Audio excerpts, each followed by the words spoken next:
I'd love to build like 100 businesses before I die. I just don't want to build and blow them up. So build them healthily so they can be sustainable and give them to someone else who wants to run it and like change lives, even the team's lives, make people inside the team rich by giving them equity and putting them in leadership positions. And I'm like, that really inspires me. So I think I'm a builder. I like building stuff. Yeah. And what you've done too is you've built something successful enough that there isn't that financial pressure. So you're getting to think about business and think about serving humanity from a much more elevated place because it's not about your own survival.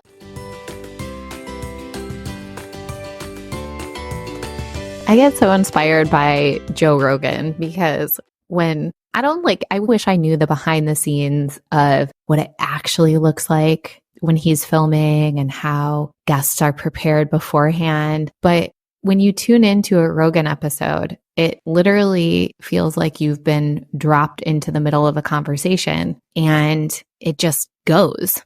And of course, like his guests need no introduction, but it really is interesting how much the topics meander until they get to the thing that you would know that person for.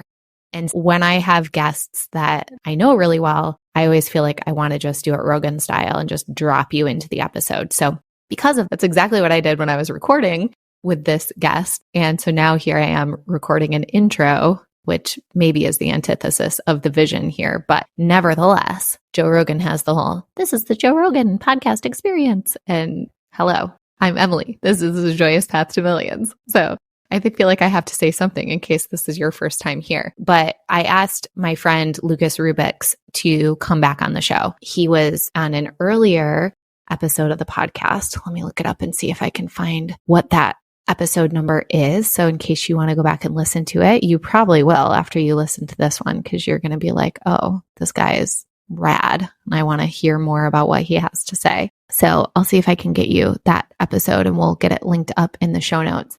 But he's like, a lot in his business has changed because I want to say it's been, I don't know, at least 2 years since he was on the show. And so I just had an intuitive hit, like to reach out to him, have him come back on, and we'll just riff. We'll just talk unstructured about life and business. Yeah. Okay. He was on the show. It was episode 11. So he was a really early guest on the show. And that was back in August of 2021. So it's actually 3 years ago that he was on the show. So you can go back and listen to that episode 11. We'll link it in the show notes, but you're going to love this.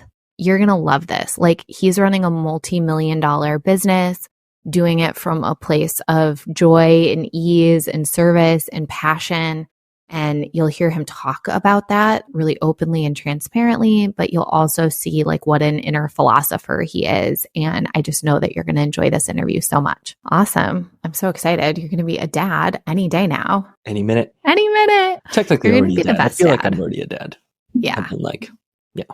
I know. Isn't that wild? Like how much you love them when they're just like a little speck on a black and white screen. Yeah, it's literally everything changed the moment I saw that. And externally, like business tripled. I work half as much. Like everything just gave me a new reason why. It's already been a gift. That's incredible. I know. Babies are like such a portal for abundance. We had a similar thing where it was like we had Faye and Jeff quit his job within 5 days. Wow. Because his bosses were like putting all this pressure on him to get back to work right away. And it's like your priorities are just immediately reorganized.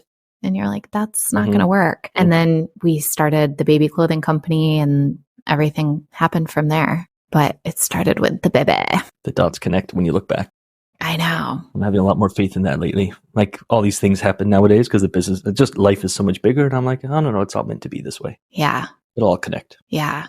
Yeah. I was just thinking, it wasn't that long ago. I remember I was in Mexico City when you messaged me and you were like, hey, do you do one-off coaching sessions? I'm like contemplating this big shift in my business structure. And it was like, I could tell from your message that you all like your intuition was already telling you what to do. There is to change. I'm going back through my messages really quick. I'm like, yeah, you should go. Yeah, I think I was in Mexico. I was actually in Mexico, believe it or not. So we probably weren't far from each other. And I was in Tulum, which is always a kind of a place that messes with me. in all the good ways. And I was out for a walk and I was like, I think I'm done doing what I'm doing. I think I'm going to do this new thing. And I was wrestling with that and reaching out to people who I felt knew me to see if, Lucas, shut up and just do what you have to do, or hey, maybe that's something to explore. And most people I talked to were like, explore that. And I was like, okay. And then we shifted everything. Yeah. And it's funny because you and I met through a mastermind that really promoted high ticket sales and pay in fulls and closing people on the phone and all this kind of stuff. And it's ironic to me now that one of the people who is leading that mastermind, like now his big thing that he's promoting via ads, I can't remember what he calls it, revolving something. And it's basically just a retainer model, which is laughable to me because this is not a new concept in business, but it's also just recognizing the value of getting one customer who wants to stay with you for a long time. And I'm a little bit salty about it because we already had that going into that mastermind. And of course, we were told that was all fucking wrong and we should be doing it this other way. And why you're salty. Yes, I can understand that. That makes sense. But we all live and learn and grow. But I think to a degree, that was like the part of the change in your business model. So do you want to just like catch listeners up to speed on what that looked like? Yes, Colin, who worked in my last business with me, really stepped into like leadership in that business. And I was afraid to start telling people, I'm like, I think we're just going to like shut this thing down. But I finally started squeaking about it and it started coming out. And then me and Colin got together. We're like, if we can get 100 people together to pay us this monthly fee to just show them what we're doing and something we're super passionate about, then maybe we'll have something. And it was literally $97 a month. And it was a little side hustle, like a little side project I was really curious in. We got 100 people in no time. We now have 1,700 people and we're trying to grow it to 10,000 people. And after the first 100, I was like, this is cool. And we never start the month at zero. And it's really easy to deliver $1,000 a month of value for $100. So people stay with us forever. And I didn't know it at the time, but the sales, like mid and high ticket stuff that we eventually just last year started piling on top of it, all came from people wanting it. So we probably do, I don't know, 200 or 300K a month in high ticket sales. And we have no sales team. Like it's just the delivery team has conversations, the DMs with people who reach out to us. So we don't prospect, we don't follow up, we don't have a pipeline. We could probably double the business if we did a pipeline and went hard on sales. I just don't want to. Yeah. Like I like it this way. There's something so different that happens when your client or your customer comes to you and raises their hand and says, I want this. And I've found that the likelihood of them feeling satisfied with that transaction and that interaction is very high. And even if they needed the service the exact same way, but your team reached out to them, I feel like it changes the energetics a bit to where it's like, oh, but you were chasing me, you were pursuing me, you told me to do this. And there's a little bit less ownership of the transaction and thus like the transformation. Agree.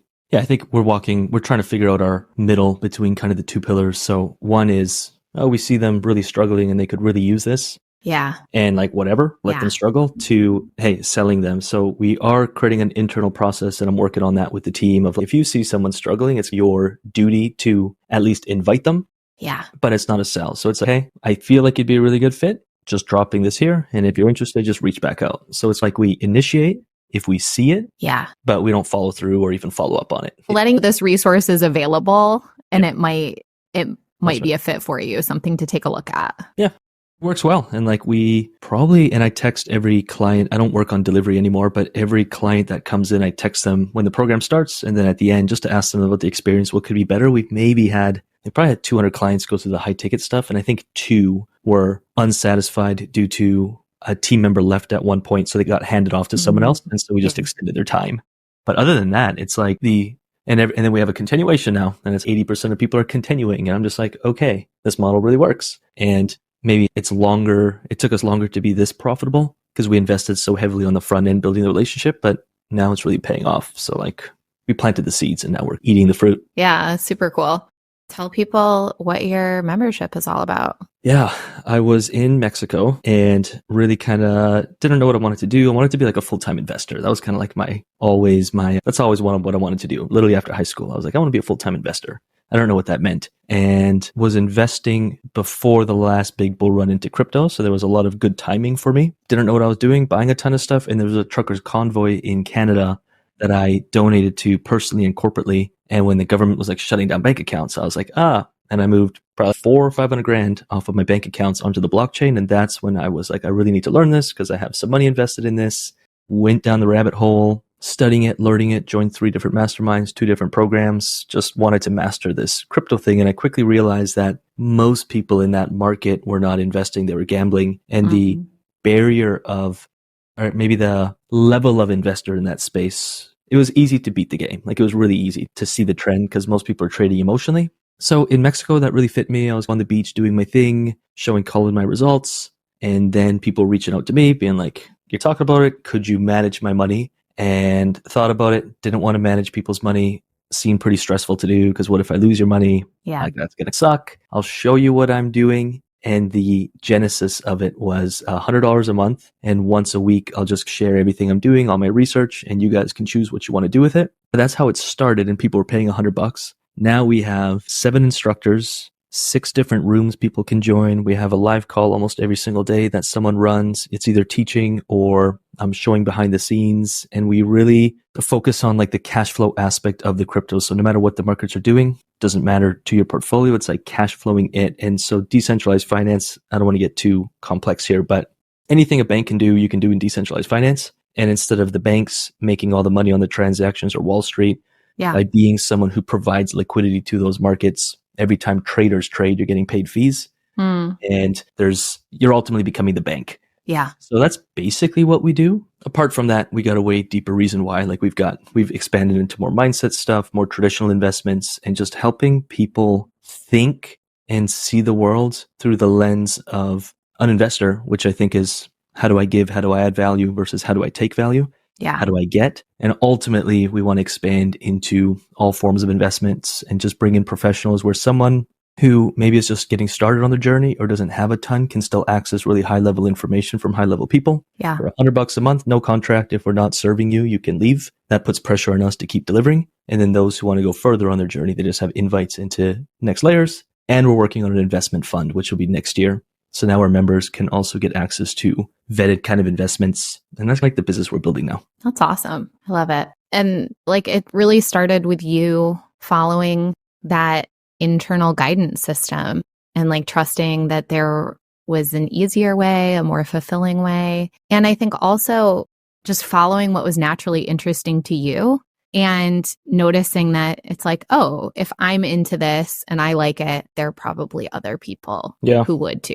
It's like the struggle between, because I think we're taught to, you just stick with one thing forever and jump around or something. I think Oprah once, and I don't really follow Oprah much or know much about her, but something hit me once. Most people are like bees or something, and you go over here and you drink some honey or whatever bees do, and then you go over here, then you go over here. Bees definitely don't drink honey because they make whatever honey. They do. Yeah, they make honey. They sip on the pollen or whatever they do. Yeah. Instead of she's like, very few people at like 8 years old, I know I'm going to be a musician, and they follow that for the rest of their life. There's very few people like that. And I remember just hearing that, and I was like, I'm always going to investigate things, and I don't mind building new businesses. What I didn't know at the time is how to build team and structure. So even with this business, I'm building it so it can run without me. And I'm already itching. I got 2 ideas. They're not in sequence yet, but probably next year I'm going to start building the next idea. And eventually I can build beautiful services that inspire and help others and get to do that. I'd love to build 100 businesses before I die. I just don't want to build and blow them up. So build them healthily so they can be sustainable and give them to someone else who wants to run it and change lives, even the team's lives, make people inside the team rich by giving them equity and putting them in leadership positions. And I'm like, that really inspires me. So I think I'm a builder. I like building stuff. Yeah. And what you've done too is you've built something successful enough that there isn't that financial pressure. So you're getting to think about business and think about serving humanity from a much more elevated place because it's not about your own survival. And that's part of my mission for the planet is I want to see what happens when more people are like Lucas and what's their version of that? What would they have to contribute? So aligned with my mission because see when people get financially a little more independent, they don't have to be scared of biting the hand that feeds, and they start being more themselves. They start speaking more of what they actually want to say, and they're not afraid of getting punished for it. And that inspires me, of creating truly free individuals that can have the time and space to like build stuff and do stuff that is actually meaningful to them, instead of working all the time in scarcity. What if I say the wrong thing or get fired or whatever? That sucks. Totally. Yeah. It's like people dimming down who and what they actually are and their creative expression. And of course, you're in the crypto space because that space is so, I don't know if counterculture is even the right word exactly, but it's just like we're opting out and we're unsubscribing from this very traditional way and the quote unquote right way. And we don't even believe in that. And this is like something that I've been thinking about and noticing a lot lately. I actually just posted about this on Facebook yesterday. So this old paradigm way of building wealth that we were taught, like there's already a blueprint for it. And it's like you go to school and you get a job and you work this job and you buy a house and you pay off your house over a 30-year schedule. And meanwhile, you're putting money into a retirement fund. It's like that model actually used to work. If you looked at our grandparents' generation, it was like you could have the man working a blue-collar job, the wife staying at home, the blue-collar income is supporting a family of 5, they own their own house. When they're ready to retire, there's money in the retirement fund, and they've got a house free and clear. Like, it actually worked pretty well. It's like you weren't filthy rich, but like you were taken care of, and you had something to pass down to the next generation. And it's like that system does not work anymore. It's not even close. One income? No. You're going to need 2 incomes. Could you even afford the mortgage to begin with? Retirement? What's that? And Ponzi, yep. Yeah. And so what I've realized is it's not that it's actually harder to make money or build wealth.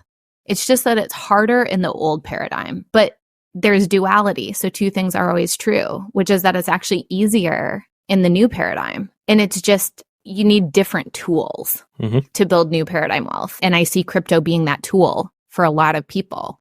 It's like, we're done with the old paradigm and this old way that wasn't working for us anyway. And now we're over here in the new paradigm, and you've got people who are making money and building abundance and surplus faster than ever before.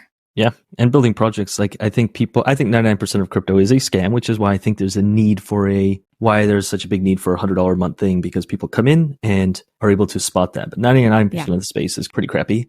But the people, like there are people from high paying tech companies that are leaving tech companies to work for free to build projects in the crypto DeFi space. So new banking systems. Yeah. The space is so full of kind of passion and a desire for kind of a decentralized, no one person in charge because power corrupts, and peer-to-peer, like screw the banks and the middleman. Why are they getting paid so much? Why don't we all get paid through this? And then on the other side, I think is what you were just saying there. I'm like, really, there's a guy, in our business on the team, he's got a big goal to buy this piece of land in California. So we priced it out, figured it out, and found a way to align him with the company. This month, he'll probably clear 50K. And he was making like $4,000 before he met me. And then everyone on the team, I've been trying to figure out, what is your personal goal? Yeah. One guy's trying to pay off debt. He's got around $70,000 of student debt still. And it'll take me a lifetime to pay off. Our goal is to get it paid off by June. So he's aligned with the company of help me make more revenue, and I'll give you a piece of it. And by June next year, you could be debt free. So I think that's like the new paradigm. If you're leading it as a business owner, I think it's also your duty to ensure that the people that work for you you're not, my last business, I was getting rich. No one else was. Right. That's the old paradigm. Yeah. That I was against, yet at the same time doing. This time I'm like, no, we're all getting, we're all going to get wealthy.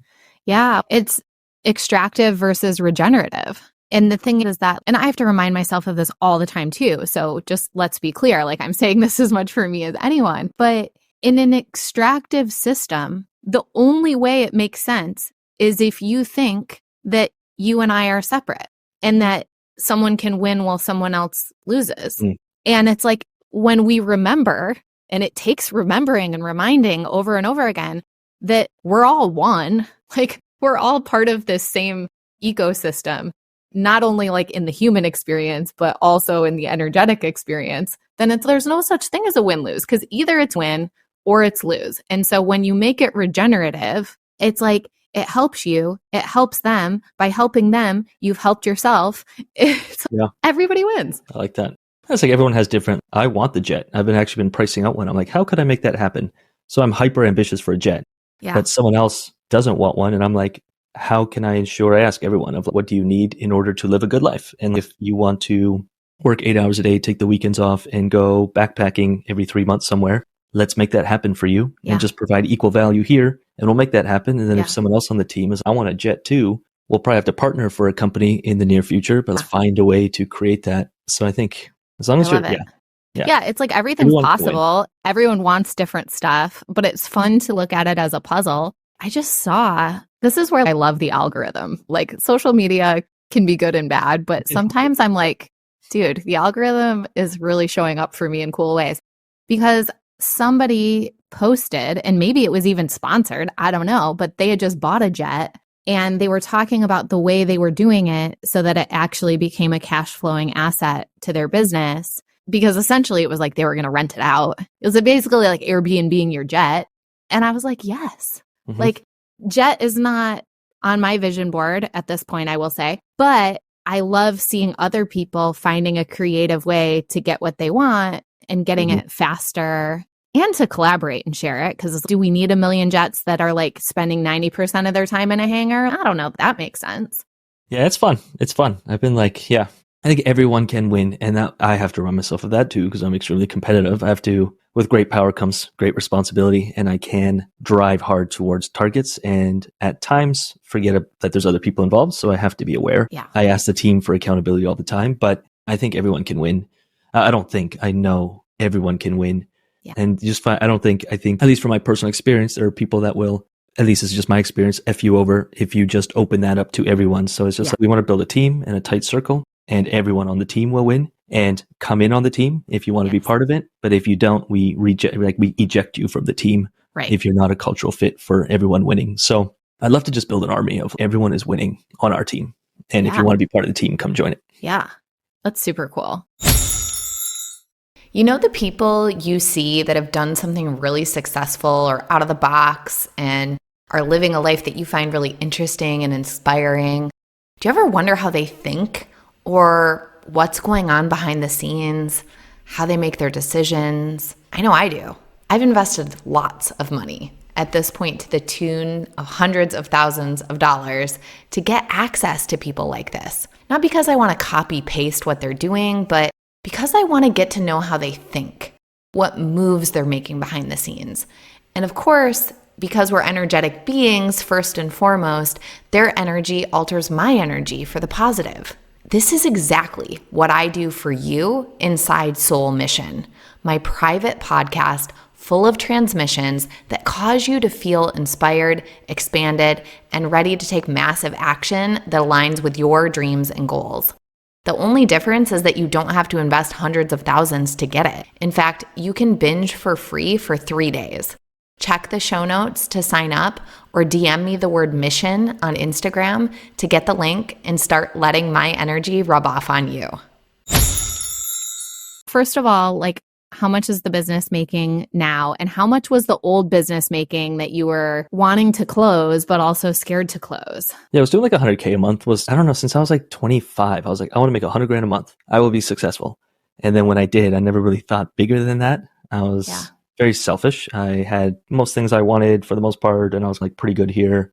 And I was running it like the Lucas show. It was like this personal brand thing, and I was the guru, and I didn't trust the team. I had a hard time trusting others. I needed full control. So $100K was pretty much the limit, and pretty content there. I think that was like 8 clients a month type thing, which wasn't too hard to get through our little funnel we had. But I felt pretty out of alignment at the end. There's a lot of reasons why. I was like, okay, something needs to change. And then this business here, I think we're at like 260 this month, and it'll be a record month. It's the 10th. And that's because we started that little internal sales on the 1st. So our volume can pick up for internal, but we've been averaging around 300K a month. I want to do 500 by the end of the month, or by the end of the year. And I think $1 million a month is like really within the reach for next year. And then I want to go build the investment company, which would probably dwarf that if we do it right. But And probably half of that is recurring. So it just comes in from the subscriptions, and half of that is the kind of mid higher ticket stuff. And we had to put a break on that because we didn't have the delivery team for it. And now we just hired 3 more guys.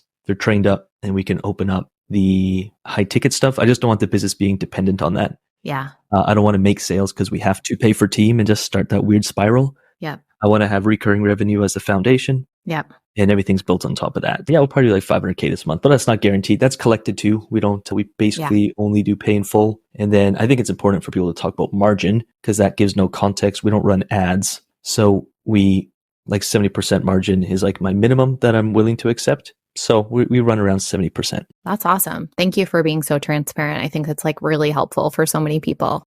I would imagine you probably, a lot of your clients come in, or your members, I don't know what you call them, but word of mouth. But what are some other ways that you've built lead gen and client acquisition? Because that's also like a common curiosity. Yeah, our model is really simple. It's we have a YouTube channel. We do a video per day now, and that goes into, we didn't run any kind of lead mag. I didn't want to do email marketing. I didn't want to do anything. So we had a YouTube channel that just every video kind of promoted the community. Come try it for a month. You're going to love it. If you don't, you lost $97. Like you're going to win either way. That worked. And then I wanted to use some of my marketing skills to make it a little bit better. So then we created a couple lead magnets that gave people a taste of what we do. So they go on an email list, and then every YouTube video that comes out, a very short, any copywriter would laugh at it, but it's just an email that's, hey, new video, this is what it's about, link to the video. And then at the end, it's just PS, if you're interested in checking out the community, here's a link. And that comes out every day or 5 days a week. So we have 7 videos that come out per week, 1 a day, and then 5 emails. And that's our whole marketing strategy. Awesome. So that's all we do. And then we do ask for word of mouth once a month. We make a verbal ask of, if you know someone who'd be a good fit, here you go. And we're also creating I want our members to get more streams of income. So we're creating an affiliate program. So it's all automated and they all have links. And when they share it to their people, now they get monthly recurring revenue. They get 20% of the rev. And if they could create an extra couple grand of recurring revenue for themselves because they brought someone in, we win, they win, everyone wins. Yeah, I love that. How involved are you on the YouTube content creation side? That is all me. So this is, if we're talking about the pain point I have right now, your strength is your kind of greatest weakness at some point. I do all marketing, and I've hired and outsourced. I'm not involved in delivery. I'm not involved in any of the sales. I'm not involved in any of the admin, any of the operation, any of the finance, but I'm still in marketing, and I'm working on removing myself from that. Yeah. It's just the part I love the most. So that's always the hardest part to remove yourself from. But the team is starting to chip in for the content, and we're thinking of having the team start creating the content. They just need to build up the skills a little bit. It's a bit of a difference. I've seen too, like I've been really involved in real estate investing recently. And I've noticed that it's like a lot of those really active communities with an active personality, not a guru, whatever, the person who's running it. Same deal where it's like they started being the face of all of it. And then you see more of the content just being diced up pieces of coaching calls and stuff that's already happening in the community. So feels like we're starting to change that. Could happen. Colin and David create quite a bit of content. I meet with them once a week and I help co-facilitate. So I keep it on the rails. Yeah. And now Colin's starting to create content by himself, and it's really good. I love it when on YouTube people are like, where's a video from Colin? I haven't seen Colin in a while. I'm like, this is good. Like, becoming insignificant here or not as needed. So we're working on that. That's the final piece. And then, we want to get to the $1 million a month mark. Not for my stuff. We just bought our dream home for the fam. So we moved there in January. Congrats. I have everything I want. And so from now, it's going to be funneling that into the investment co. And moving to Kelowna, where one of my mentors lives. He's built a great community and do some cool stuff, do some cool deals and build some cool things. Yeah. And for a while, you guys were living like digital nomad life. And now there's a baby coming any day. Of course, anything can change, but do you have a vision for what life will look like with the bebe? Yeah. Started working on that probably a year ago, which is crazy. I just looked at the vision board from a year ago, which I just used. It's like a digital Miro type thing. There was this house when I remember taking the photo of the house and putting it in, I'm like, dude, that's a stretch. We saw a place we wanted, bought it. Then I look at the listing of it and the photo I posted, and the place we bought is actually bigger and nicer than what was on the vision. I had a baby. I had all these dudes around me, like brothers, and I'm part of a men's group for a year now, and they've become brothers that I like absolutely love. Yeah. It's like all these pieces have clicked, but for the baby, yeah, I've got big vision. It's a boy, which was what I wanted. So we can do cool stuff together. But yeah, we're going to travel every 2 months. We're going to homeschool/world school, have the home base. So there's some groundedness for the mama and the baby. Yeah. But be able to travel quite a bit, bring him to the businesses that I work with and the things we do. If he's into that, I guess I can't control what he's going to be into. Yeah. Yeah. But I see travel, I see adventure.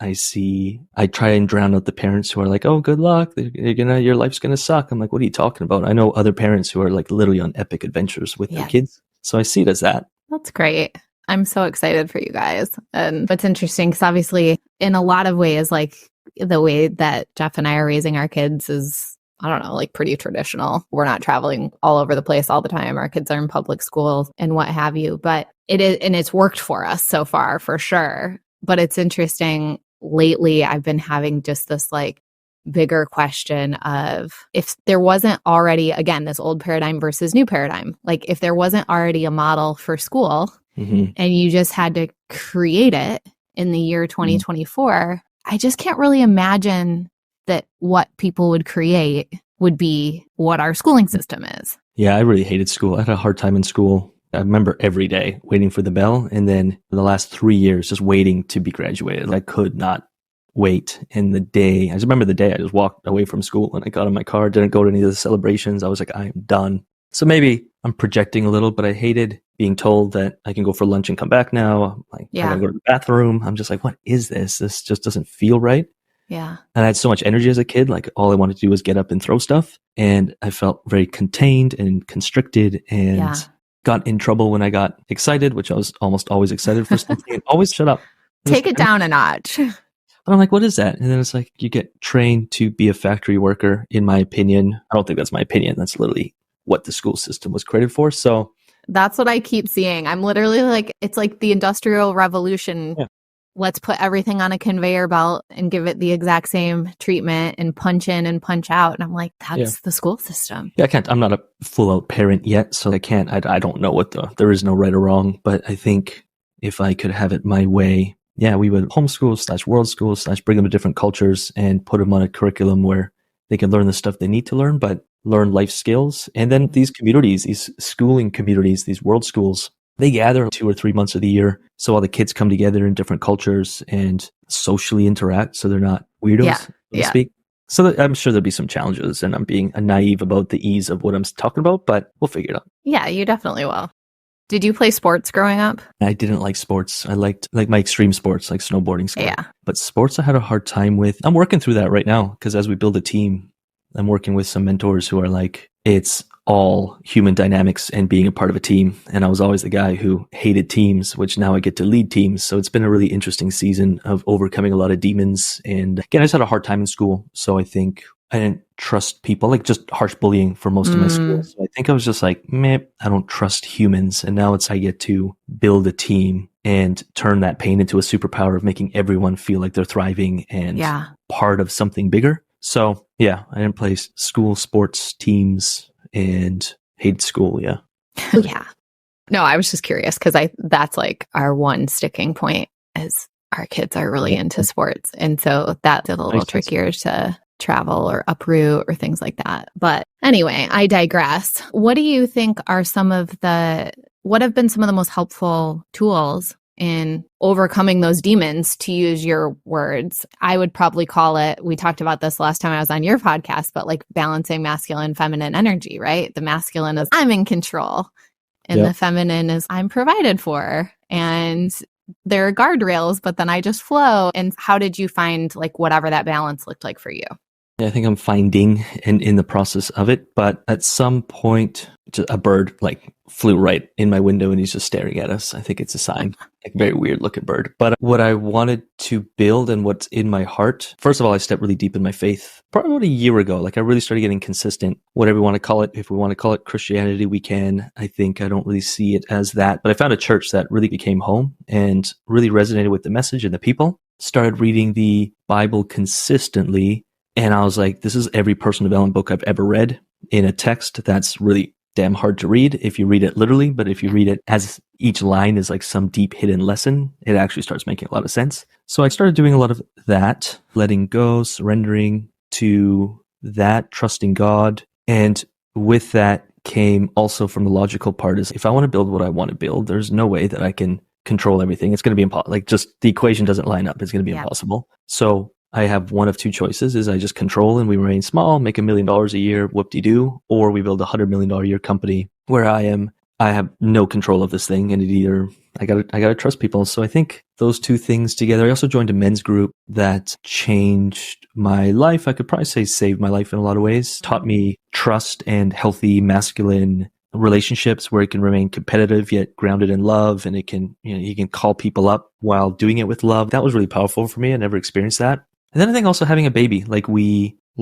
the first baby we had at 6 months, we lost it. So that was like a very big, we did everything we could and like we just did everything right. And it didn't, there was a bigger plan. And I think I remember still that night, like I was walking down this street that night, just thinking that I'm just not in control. That's just the truth. I actually have very little control. So I think that kind of softened me up. Yeah, it's been like a big year for a lot of realizations of like, dude, you've mastered the spiral dynamics. You've mastered up to the orange. You've mastered to you know how to build things and make things happen and drive it. But all the freedom that you keep saying you want is on the other side of this. You do what you can and God will do the rest type of idea. So that's been really powerful. And it's rippled into the business and into the bank account. Like it's been a really exciting year for all fronts on that. So yeah, a lot of lessons. Yeah, I love that. And for everyone listening, like if you're not connected with Lucas, I'll make sure he tells you where to get connected. But it's like when you post, a lot of times you're posting about like your toys, your cars or your motorcycle.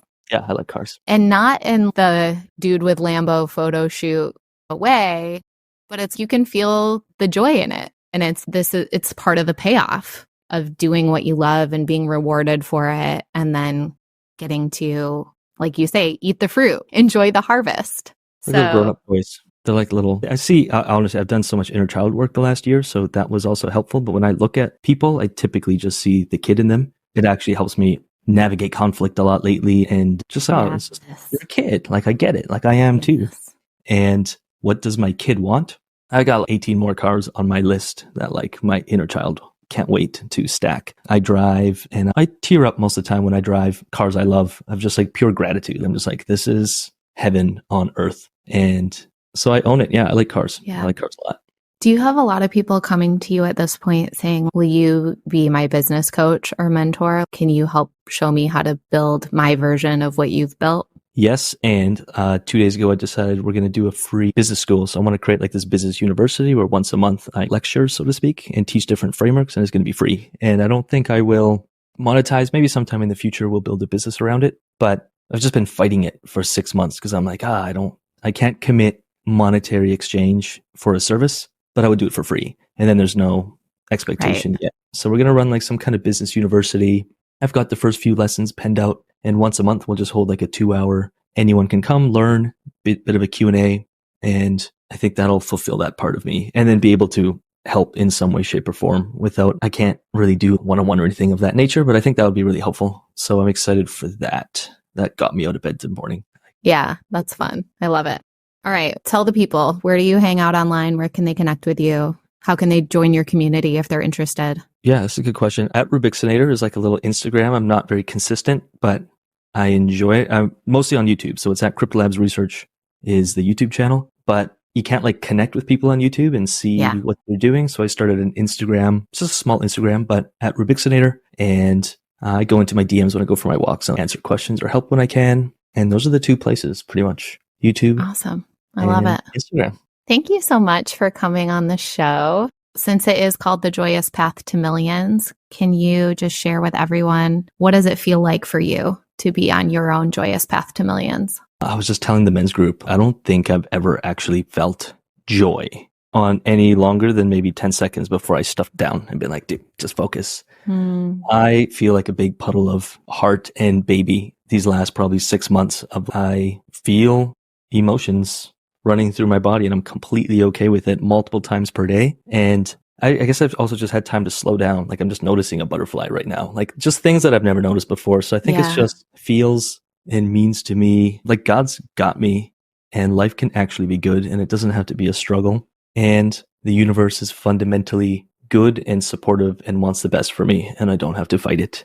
And I can trust it completely and wholly. It's got my back. Yes. Amazing. Thank you so much for coming on the show. To everyone listening, thank you for tuning in. Okay. So if you're not already connected with Lucas, go give him a follow on Instagram at Rubixinator. Here were my top takeaways from the show. Number one, follow your intuition. It's leading you to really cool places. It's trying to give you those hints and nudges so that you can co-create this video game of life in a way that's really fun to play. Number two, go toward the things you love. When he talks about this new business model, it all started with something he was just really into anyway, and something that was connected to this lifelong childhood dream that he had. Number three, leverage mentors. He needed those moments of guidance and people around him to soundboard with and gain perspective and work through some of the childhood stuff and the energetic stuff that wasn't serving him at this phase of life and business. Number four, low ticket, high value, recurring. Now, do you have to do exactly that? No, but find your own version of that where it just feels like such a no-brainer offer. Okay, it's $97. You're getting $1,000 at least of value every month, and you can quit when you want to, but also you're probably going to want to stay a long time, which means that our team isn't stressed out about making money every month. And then, yay. So there are plenty of business models out there, but if there's something in your business model that isn't working, I hope this was inspiration for you to take a look at it and see how you could do it differently. And number five, everybody wins. Remembering that we're all a part of a collective, and the more that we can orchestrate situations that are win, the better it is for all involved. So thank you so much for tuning into the show. Thank you for making this a top 2% global podcast, and I will talk to you soon. Thank you so much for listening to today's show. Changing the way that we think, feel, and talk about money is up-leveling the planet. I truly believe that. The ripple effect starts with you tuning in, and it spreads when you share this show on Instagram and Facebook. You can tag me at mmakesmoney. And you know what moves the needle the most? Taking just a minute to leave a 5-star review on iTunes. This show isn't free to produce, so let's multiply those dollars invested and help this show reach a bigger audience each week. So thank you in advance for your help. I really appreciate it. And until next time, I'm sending you all the magic money vibes on your joyous path to millions.